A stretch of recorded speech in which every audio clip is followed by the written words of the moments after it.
Dans cet endroit, il existe de nombreuses pierres gravées de traits souvent orientées est-ouest. Le plus surprenant c'est que ces pierres ou sites sont tous alignés sur 4 km environ. Il est évident qu'à l'époque il n'y avait ni laser ni coordonnées GPS pour assurer un alignement aussi précis. Sur la carte, les sites 7 et 20 comportent de très nombreuses gravures dont une pourrait être une miniature représentant ces alignements. Nous y reviendrons. L'erreur d'alignement des pierres gravées par rapport à la ligne jaune ne dépasse pas une seconde, moins de 30 mètres.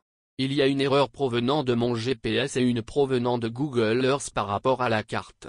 Cela veut dire que les pierres sont alignées avec une précision surprenante si l'on tient compte des erreurs de mesure et de représentation. La ligne jaune traverse 2 anciens villages, notés construction et anciens villages, dont on voit encore les vestiges ainsi que des ateliers de taille de pierre indiquant la très grande ancienneté de l'origine du site.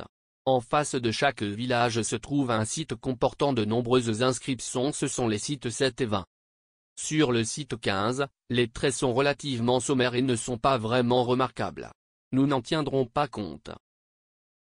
Par contre sur le site noté observatoire, il existe 2 grandes pierres plates avec de très nombreux traits, la plupart orientés est-ouest, comme si on s'en était servi pour tracer les rayons du soleil ou des positions d'objets célestes. Dans l'état actuel de nos connaissances, nous pourrions imaginer que le site observatoire est la fin de la ligne imaginaire qui relie les différents sites.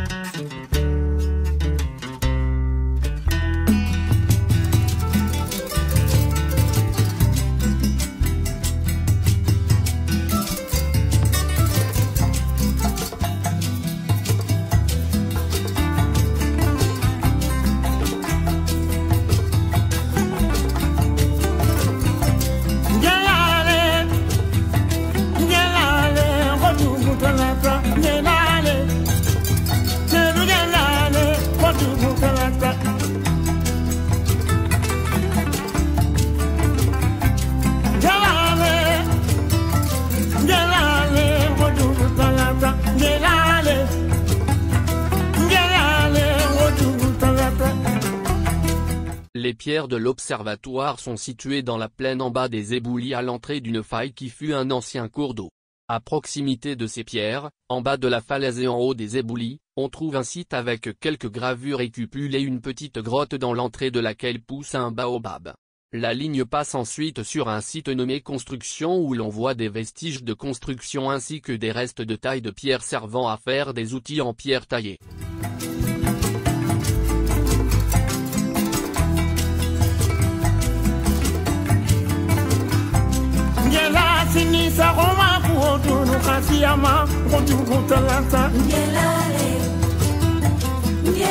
Ensuite il y a 2 pierres totalement isolées que j'ai appelées traits isolés.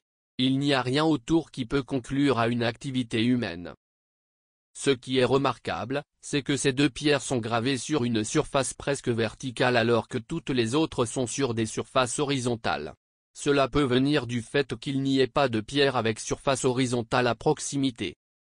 La ligne jaune traverse alors les ruines d'un ancien village possédant plusieurs ateliers de taille. On y trouve même des tessons de poterie. La ligne jaune passe ensuite à proximité des sites 5 et 6 qui comportent de très nombreux signes visiblement d'époques différentes. Seul le site 5 possède des pierres avec traits.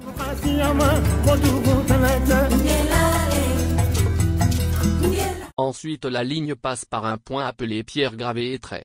La pierre est en très mauvais état car elle est sur un chemin emprunté par les villageois. Ce sentier passe dans la vallée en bas des éboulis.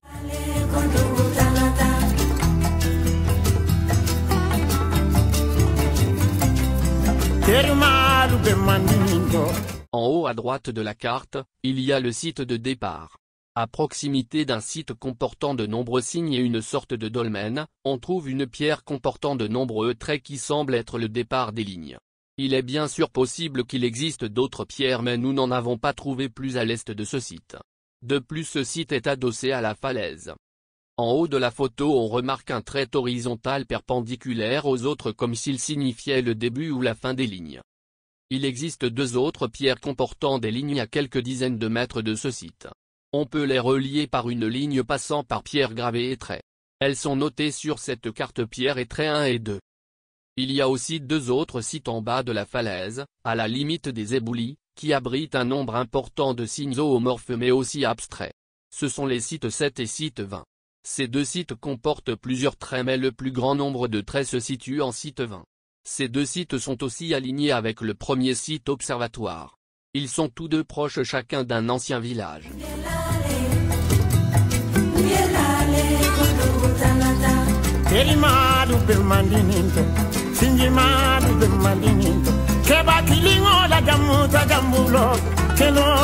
On pourrait imaginer que ce dessin soit une miniature.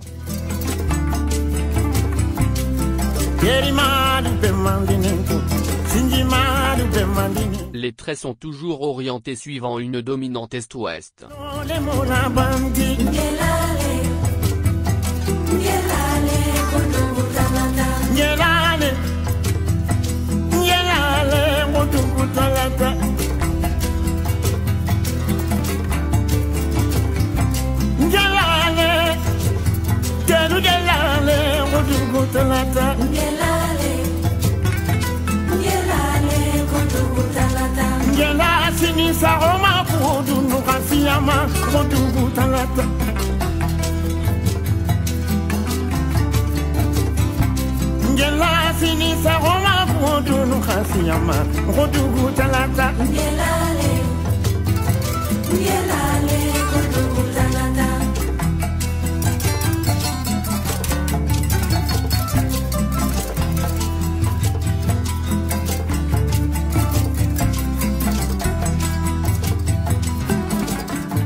On remarquera la proximité des traits avec des formes zoomorphes.